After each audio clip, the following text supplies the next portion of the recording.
Hey everyone, welcome back to our channel. In today's tutorial, we're going to show you how to download and install Adobe Reader DC on Windows 11, 10, 8 and 7 for free.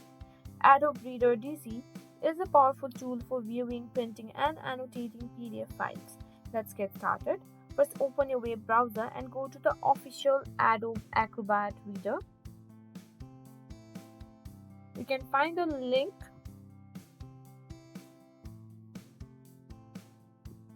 Now here you can download it. Simply click on download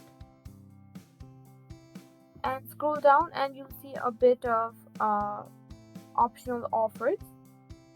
There are additional software that Adobe recommends, but they are not necessary for Adobe Reader DC. You can uncheck these boxes if you don't want to install them. Now click on the download Acrobat Reader button. The download will start automatically depending on your internet speed. Once the download is complete, open the downloaded file to start the installation process.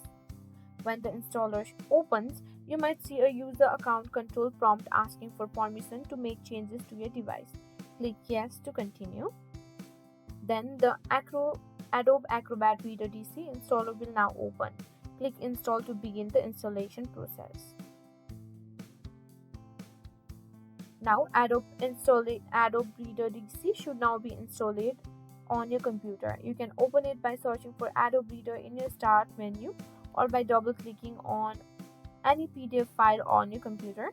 And that's it, you now have Adobe Reader DC installed on your Windows computer. You can start viewing, printing and annotating your PDF files with ease. If this tutorial was helpful, please give it a thumbs up, share with your friends and don't forget to subscribe